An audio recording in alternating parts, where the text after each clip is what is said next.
Hai, kita akan mencoba memahami habit 5, seek first to understand, then to be understood, melalui cerita Lily and the Yucky Cookies, karya Sean Coffey yang diilustrasikan oleh Stacy Curtis.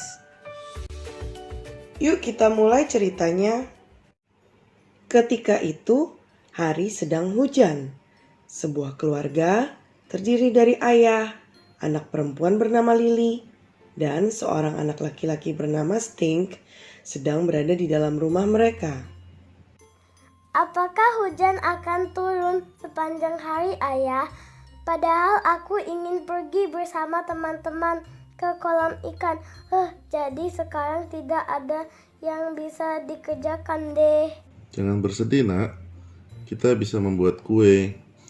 Rasanya lezat di saat hujan seperti ini. Tampak sedap, Ayah. Aku sudah sering melihat ibu melakukannya, jadi aku tahu persis apa yang harus dilakukan.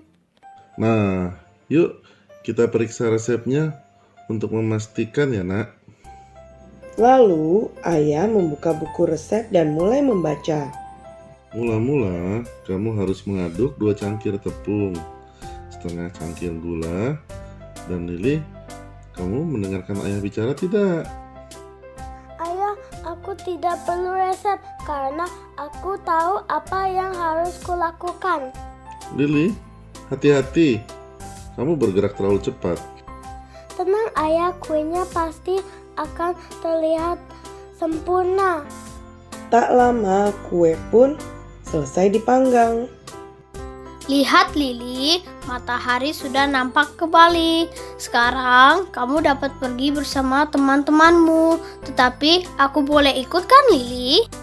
Tidak, kamu masih terlalu kecil. Stink, tinggal saja di rumah bersama ayah. Lalu Stink menggigit kue buatan Lily. Lily, kue ini! Namun Lily terburu-buru pergi sehingga tidak mendengarkan adiknya. Ia membawa kue-kue buatannya untuk teman-teman. Hai teman-teman, aku membawa kue buatanku sendiri loh. Semoga kalian suka ya. Saat Lily membagikan kue, temannya bernama Sophie berkata, Wah, Lily, nampaknya lezat sekali kue-kue itu. setelah teman-teman memakan kue buatan Lily, Pocky dan Ellie berkomentar. Rasanya seperti garam, asin sekali, sepertinya aku mau muntah. Lily merasa sedih. Ia tidak tahu apa yang salah dengan kuenya. Lalu dia pulang ke rumah. Ayah, tidak ada yang menyukai kue buatanku. Temanku Ellie bilang tidak enak dan Pocky nyaris muntah. Karenanya aku membuang ke tempat sampah. Tidak apa-apa, Lily. Lain kali, kamu hanya perlu mendengarkan. Tidak perlu mengikuti resep dengan tepat, tetapi harus kau pastikan bahwa kau paham langkahnya sebelum memulai sesuatu. Baiklah ayah, bisakah kita membuat kue lagi? Aku janji akan mendengarkan ayah. Setelah makan malam bersama, Lily dan ayahnya kembali ke dapur untuk membuat kue lagi.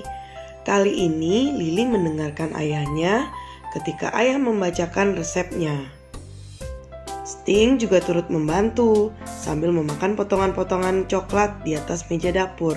Mereka pun larut dalam kesibukan membuat kue. Esok harinya, Lily membawa kue yang telah dibuat bersama ayah dan adiknya untuk teman-teman. Dengan penuh percaya diri, Lily berkata, Hai teman-teman, kue yang ini jauh lebih enak dari yang sebelumnya. Aku tidak mau mencicipi dahulu. Ya sudah, aku deh yang coba duluan. Semua mata tertuju pada Ellie. Perlahan, Ellie memasukkan kue tersebut ke dalam mulutnya. Wah, ini baru enak. Akhirnya, mereka semua berebut untuk memakan kue buatan Lily. Tak lama kemudian, ludes. Kue-kue itu terasa lezat. Bahan apa saja yang ada di dalamnya, Lili? Bahan rahasianya adalah mendengarkan. Nah, kita sehari-hari seringnya malas untuk mendengarkan orang lain. Lebih banyak bicara, sok tahu, dan terburu-buru. Sama seperti pengalaman Lili ini, kita harus belajar untuk memahami terlebih dahulu apa yang ingin disampaikan orang lain. Tidak membutuhkan waktu banyak bila kita mau mendengarkan dibanding bila kita harus meluruskan kesalahpahaman. Oleh karenanya, senantiasa kita lebih bijak menggunakan mulut dan dua telinga serta hati kita.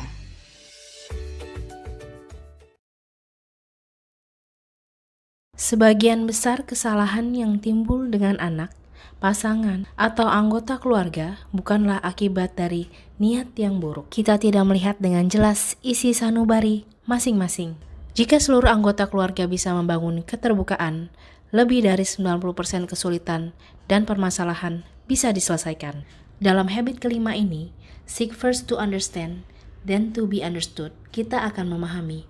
Anggota keluarga berusaha untuk mendengarkan terlebih dahulu dengan niat untuk memahami pemikiran dan perasaan yang lain. Setelah itu baru menyampaikan pemikiran dan perasaannya sendiri secara efektif. Saling memahami akan membangun kepercayaan dan cinta yang mendalam. Dan yang terutama adalah untuk tidak langsung menghakimi. Alasan kita menghakimi atau mengecap adalah untuk melindungi diri sendiri. Kita tidak perlu berurusan dengan orangnya, cukup berurusan dengan capnya.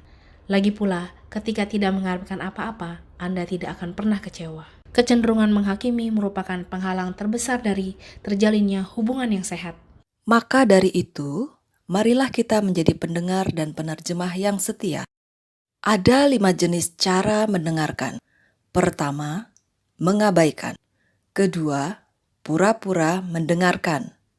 Ketiga, mendengarkan secara selektif. Keempat, mendengarkan dengan penuh perhatian. Kelima, mendengarkan empatik. Inilah yang perlu kita capai untuk berkomunikasi dengan anak dan keluarga.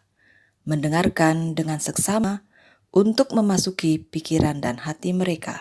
Salah satu cara yang paling efektif untuk mendengarkan secara empatik adalah dengan mengubah cara Anda melihat peran Anda, yaitu memandang diri Anda sebagai penerjemah yang setia dan melihat dunia dari sisi pandang mereka, di mana Anda tidak mengambil posisi diri Anda sendiri terhadap apa yang disampaikan orang itu.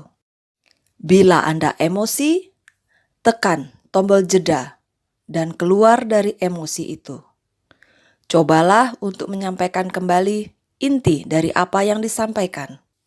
Merespon dengan memberi masukan yang positif dan rasa hormat, memberi masukan yang membantu orang itu, dan memisahkan orang itu dari perilakunya. Jangan menghakimi orang itu. Ingat, kunci habit kelima bukan apa yang harus dilakukan, tapi juga tentang mengapa dan kapan. Kebiasaan 5 membantu kita mendengarkan dan bicara dari hati. Ini juga membuka pintu menuju sinergi keluarga yang hebat yang akan kita bicarakan di habit ke-6.